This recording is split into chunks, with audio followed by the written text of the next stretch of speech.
Então, para falar como essas objeções aparecem, é preciso a gente entender cada momento de impacto da pessoa com um projeto de copy.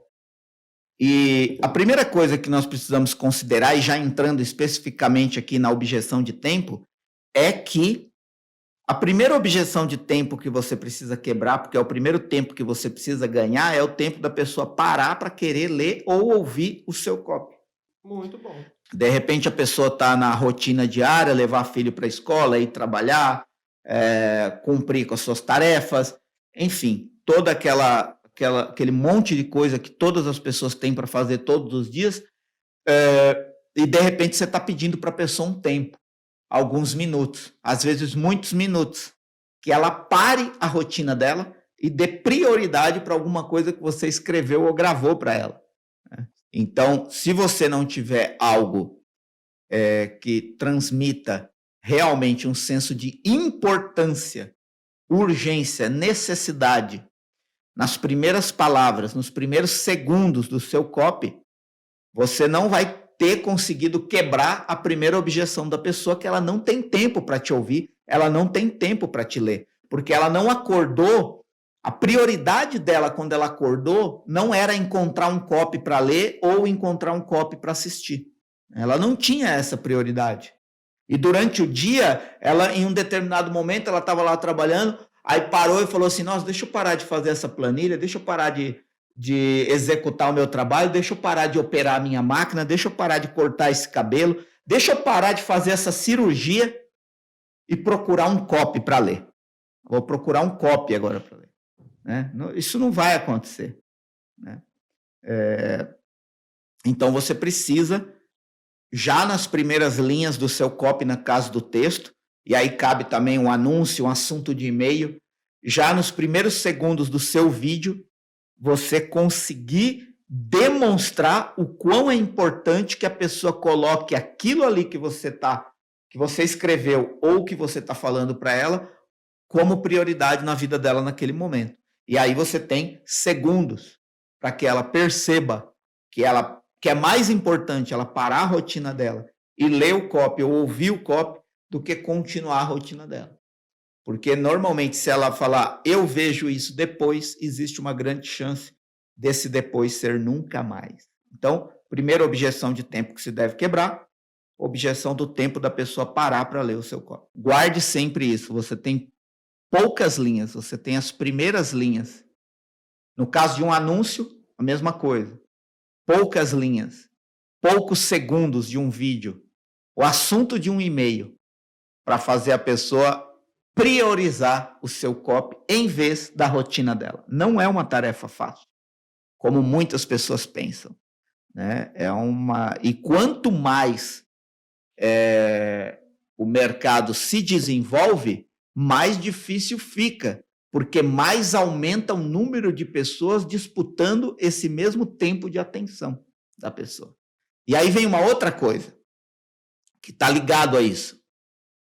Se você consegue, num assunto de e-mail, nas primeiras linhas ou segundos de um anúncio, nas primeiras linhas de uma carta de venda, nos primeiros segundos de um copy em vídeo, se você consegue ganhar a atenção da pessoa, aí você entra numa outra disputa de tempo. A percepção da pessoa de quanto tempo vai durar aquilo, e aí você precisa saber como reter a atenção da pessoa.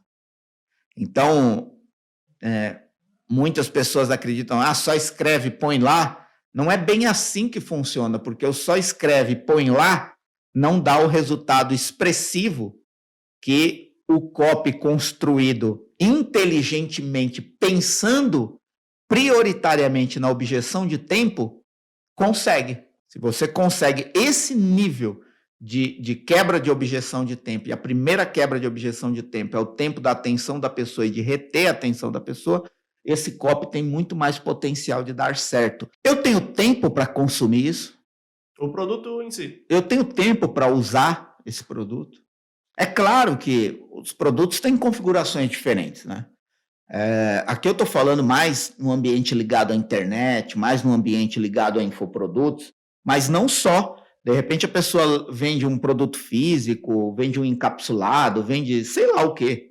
Mas falando num contexto mais geral de programa, treinamento, curso, a pessoa sempre vai se questionar se ela tem tempo para colocar aquilo em prática. Porque, de repente, a pessoa quer muito aprender inglês, mas ela não consegue vislumbrar um tempo dentro da rotina dela em que ela consiga colocar 30 minutos, 40 minutos, 1 hora de inglês por dia para ela efetivamente alcançar o objetivo. Então, o COP precisa considerar que a pessoa não tem uma janela aparente, né? A princípio, a pessoa não encontra uma janela de tempo para consumir aquilo. Você precisa demonstrar que ela tem esse tempo. Você precisa demonstrar como é simples a execução disso. Você precisa, às vezes, demonstrar que ela precisa abandonar algumas outras coisas para encaixar isso no tempo dela. Então, eu diria que o segundo aspecto da objeção de tempo é o questionamento que a pessoa vai ter de se ela tem tempo para consumir o produto ou o serviço que você está entregando. E aí você precisa considerar também, principalmente em programa, curso, treinamento, qual a extensão desse programa. Né? Quanto mais extenso, mais aumenta a percepção da pessoa de que ela não vai ter tempo para consumir, para concluir isso. Outra coisa, se você tem um evento presencial, né? O evento presencial tem data. Né? Não pode uma pessoa fazer o treinamento presencial num dia, outra pessoa fazer o treinamento presencial no dia seguinte, né, para encaixar na agenda. Diferente de algo online. Algo online a pessoa consome no tempo dela. Se você tem algo presencial, você vai ter uma data fechada e todas as pessoas precisam se reunir no mesmo lugar naquela data fechada. Então, essa pessoa vai entrar na objeção de tempo. Eu tenho tempo na minha agenda para me deslocar e ir até um evento presencial? Quantos dias dura esse evento presencial? O que eu preciso abrir mão durante esse tempo para ir ao evento presencial? Todas essas objeções, elas vão aparecendo, né? A objeção de eu tenho tempo para. Então, você precisa considerar isso. E você só consegue considerar e quebrar esses tipos de objeção se você conhecer a sua audiência a fundo. Comportamento, temperamento, interesse, desejo. E quanto mais você se aprofundar nisso, mais o seu copy vai ser assertivo na quebra de uma objeção desse tipo. Então, conhecendo tudo isso, você consegue ir mantendo a pessoa ligada com você e fazer com que ela perceba que você vale a pena aquele tempo. Exato. Eu sempre gosto de pensar, não dá para escrever um copy, não sei, né? Para mim não dá, né? De repente para outra pessoa dá. Eu não consigo escrever um copy sem ficar pensando no dia a dia das pessoas, na rotina das pessoas, no comportamento das pessoas. Às vezes a gente tem uma vida que nos desconecta de uma realidade da massa. Então, aí depende também do público, mas vamos supor, você tem um produto mais popularzão, vai. Você tem que considerar que essa pessoa pega ônibus, pega trem, pega metrô, às vezes demora 1 hora, 2 horas, no caso aqui de São Paulo, para chegar no trabalho. Essa pessoa tem uma vida intensa, tem uma vida extremamente corrida. E aí você está pedindo para ela parar para te ouvir, parar para te ler. Aí tem que ver as prioridades dela. Outra coisa, você está dando um treinamento que a pessoa tem que, sei lá, meia hora por dia, 1 hora por dia para colocar aquilo em prática durante 3 meses, durante 6 meses, durante 1 ano. Qual a percepção que a pessoa está tendo de se isso é viável de encaixar na vida dela ou não? Agora, é claro, se você demonstrar o senso de percepção de valor e urgência que ela tem daquela solução, você aumenta a chance de que ela encontre tempo. Porque muitas vezes a objeção de tempo que a pessoa usa para justificar o motivo da negativa da sua oportunidade é simplesmente dizer assim, ela está usando a objeção de tempo, eu não tenho tempo para isso, mas no fundo ela está dizendo, o meu problema não é grande o suficiente ainda, o meu sofrimento não é grande o suficiente ainda para eu abrir mão de outras prioridades para colocar essa solução como prioridade na minha vida. E é aí que está a arte do copy. É você mostrar para a pessoa a dimensão da urgência que ela tem da solução diante do perigo provável dela adiar a decisão agora. É aí, nesse senso de urgência e percepção de valor, que a pessoa encontra tempo, porque muitas vezes a objeção de tempo é uma desculpa para justificar a negativa de investir numa solução. E aí a pessoa simplesmente fala, não tenho tempo. Se ela procurar, ela tem tempo. Ela tem tempo de tirar uma ou outra trivialidade ali. Tem tempo de tirar um pouco de Facebook, tirar um pouco de WhatsApp, tirar um pouco de muitas outras coisas, às vezes tirar até um pouco de entretenimento ali, horas e horas numa série, num filme, na televisão, na novela. Ela tem tempo, ela só não está conseguindo priorizar. E aí o copy precisa demonstrar em que nível ela precisa priorizar, porque qual o benefício que ela vai ter, qual o prejuízo provável se ela não fizer nada agora. Então, você precisa considerar tudo isso, mas você precisa considerar também que as pessoas são seres humanos, né? E aí, se você olha para suas próprias defesas, você que está assistindo, você que está ouvindo, olhe agora para suas próprias defesas pelas quais você justifica o que você não quer fazer. Muito provavelmente você vai falar, não tenho tempo para isso. Mas se a água bater na bunda e aquilo se tornar urgente a ponto de você não ter outra saída, você vai encontrar tempo para aquilo. Então é nesse sentido que você tem que olhar como a objeção de tempo age na mente das pessoas para que elas justifiquem que não precisam daquilo agora. E aí o copy precisa demonstrar qual a urgência daquilo agora e a gravidade de não ter aquilo agora. Aí você aumenta o senso de percepção de que ela tem que encontrar tempo para solucionar aquilo. Pessoas que dependem de copy para vender precisam observar em que momento, provavelmente, a pessoa vai começar a ativar a objeção de dinheiro. E muito provavelmente isso vai acontecer na primeira vez, ou no primeiro instante, ou no primeiro momento que o seu copy deixar claro que esse copy se trata de uma oferta, de uma promoção, de uma venda.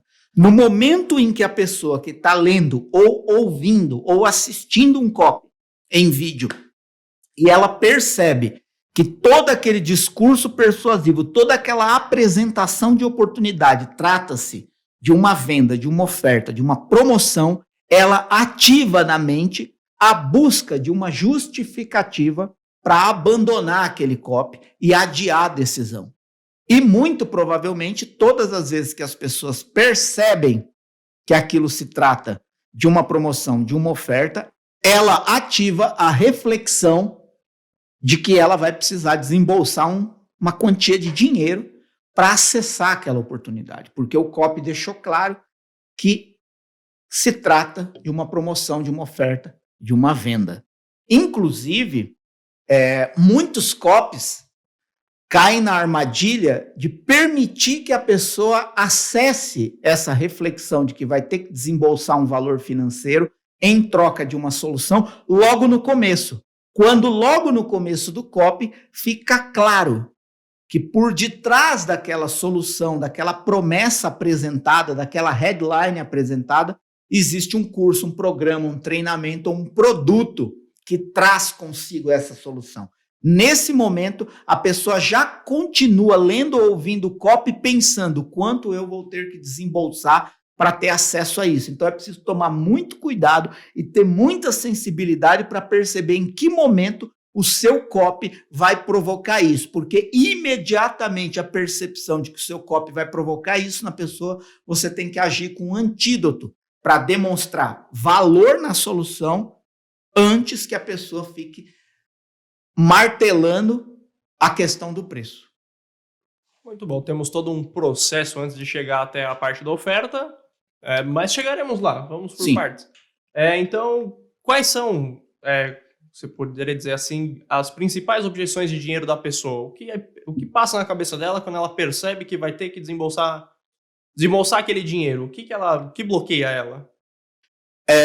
Para entender isso de uma forma bem clara, o que é preciso pensar é o seguinte: Quando a pessoa justifica que vai adiar uma decisão por causa de dinheiro, ou porque é caro, ou porque ela não tem dinheiro, etc. Claro que pode existir realmente uma pessoa que não tem dinheiro, e aí contra fatos não há argumentos. A pessoa está zerada, está no negativo, está devendo. É melhor que ela não compre, né? Para não se endividar mais, para não ficar mais no vermelho e tal, etc. Mas normalmente a justificativa mais imediata que a pessoa tem para justificar a justificativa mais imediata que a pessoa tem para adiar uma decisão é dizer que ela não tem dinheiro ou que está muito caro. Porque, inclusive, como você não sabe como está a vida financeira da pessoa, é uma justificativa válida, né? Só que o que precisa pensar é que por detrás da argumentação de tá caro ou não tenho dinheiro, podem estar escondidas objeções atreladas à justificativa que a pessoa usa de que não tem dinheiro ou de que tá caro. E quais são essas 3 coisas, vamos dizer assim, que podem estar escondidas por trás de uma argumentação eu não tenho dinheiro ou tá caro? A primeira delas é a minha vida não está tão ruim o suficiente que eu tenha que fazer um sacrifício financeiro agora para adquirir essa solução. Então, a pessoa está lendo ou ouvindo o copy, está diante de uma oportunidade, está diante de uma solução que pode resolver um problema que ela tem, porque senão em nenhum momento ela teria parado para pelo menos ouvir do que se trata aquele copy ou aquela oportunidade, mas como ela parou, ela continua ouvindo, vai ouvindo. Quando chega o momento em que ela saca que aquilo é uma oferta, que ela vai ter que desembolsar um valor financeiro para adquirir um produto que traz uma solução para resolver um problema que ela tem, e ela diz assim, tá caro. Não tenho dinheiro. Muitas das vezes é porque você não conseguiu demonstrar a dimensão da gravidade do problema. E ela não entendeu que é urgente adquirir uma solução. Então, ela pode estar dizendo interiormente, a minha vida não está tão ruim assim para que eu tenha que fazer um sacrifício financeiro agora, para que eu tenha que desembolsar esse valor financeiro para adquirir essa solução. Essa é a primeira coisa que a objeção relacionada a dinheiro pode esconder. A segunda coisa que uma objeção, que uma justificativa de não tenho dinheiro ou tá caro pode esconder é isso ainda não é tão urgente que eu não possa esperar. A pessoa pode ouvir, beleza, ela gostou da oportunidade, ela achou interessante a solução, ela tem um problema que precisa dessa solução, mas ela diz assim, isso não é tão urgente assim, que eu não possa esperar. Talvez se eu esperar 1 mês, 2 meses, 3 meses, quem sabe eu até consigo resolver isso sozinho, agora que eu sei um caminho. E o que é interessante pensar é que quando a pessoa não percebe urgência, ela não se sente motivada a agir rápido, né? Ela prefere adiar para refletir naquilo. Então, outra coisa que a objeção atrelada a dinheiro, ou seja, quando a pessoa usa o argumento de tá caro ou não tenho dinheiro, ela pode também estar escondendo isso. Isso não é tão urgente que eu não posso esperar. Eu acho que eu posso esperar um pouco. E aí, o que você faz no copy? Você tem que mostrar o quanto o problema de hoje pode se agravar. A dimensão do problema hoje pode ser pequena, pode ser, de certa forma, inexpressiva, pode não prejudicar tanto a vida. Mas quem adiou a decisão, o que aconteceu? E aí você faz a comparação da gravidade entre quem decidiu e solucionou e quem não decidiu onde foi parar. E a terceira coisa que quando a pessoa diz tá caro ou não tenho dinheiro para adiar uma decisão, pode esconder isso não é minha prioridade. Porque o que eu quero dizer com isso? Muitas vezes a oportunidade que está diante da pessoa custa menos do que o que ela está gastando com coisas fúteis que não agregam na vida dela. Então, ela está gastando dinheiro em coisas que estão drenando dinheiro sem trazer benefício de transformação e, por isso, ela não vê a solução apresentada no copy como uma prioridade na vida dela, porque se aquilo se transforma numa prioridade na vida dela, ela começa a estancar o dreno de dinheiro de outras coisas fúteis, inexpressivas e que não trazem valor agregado de transformação e benefício para a vida dela e canaliza esse dinheiro economizado para uma solução que você está apresentando no seu copy que vai virar o jogo definitivamente da vida dela. Claro, para isso ela precisa entender que quando ela coloca a solução desse problema que a sua oportunidade traz no copy como prioridade, ela consegue entender que ela precisa encontrar o dinheiro para adquirir aquela solução. E aí você precisa pensar nisso. Então, para tornar aqui, para fechar essa objeção de confiança ligada à própria pessoa, para fechar tudo que eu falei de uma forma organizada, para ser algo prático para você aplicar, é você pensar no seguinte: primeiro, você precisa respeitar, né? Respeitar porque você nunca sabe por que a pessoa tem um determinado tipo de comportamento. Então, respeitar é sempre o melhor caminho. E quando você respeita e você se sente responsável por ajudar essa pessoa genuinamente, você tem a obrigação de mostrar que a culpa não é dela, para que você não seja agressivo a ponto de mandar na pessoa ou que ela possa perceber em algum momento que você está menosprezando o desafio que ela enfrenta. E você precisa, no copy, além de respeitar e mostrar que a culpa não é dela, mostrar como você vai contribuir e ajudar para que ela consiga vencer esse desafio. Porque isso é o que realmente a gente chama de ajudar antes de vender. Ainda que a pessoa seja impactada por um copy e não compre, por um copy meu e não compre, se ela sair de lá melhor, com uma perspectiva melhor sobre a própria vida, com um conhecimento melhor sobre a própria condição, já tá bom. Porque é uma construção. Eu escrevo não só para vender, mas para que as pessoas tenham uma percepção melhor e maior sobre sua própria condição e uma perspectiva de quais caminhos, a partir daquele momento, ela pode utilizar para superar aquilo. E, segundo ponto, você oferecer segurança para essa pessoa. Terceiro ponto, oferecer apoio para essa pessoa. É você dar para a pessoa uma garantia que demonstre que ela pode experimentar aquilo para sentir que dessa vez vai ser diferente, sem que ela tenha que comprometer nenhum valor financeiro agora. É o que a gente chama de garantia. Você não vai dar...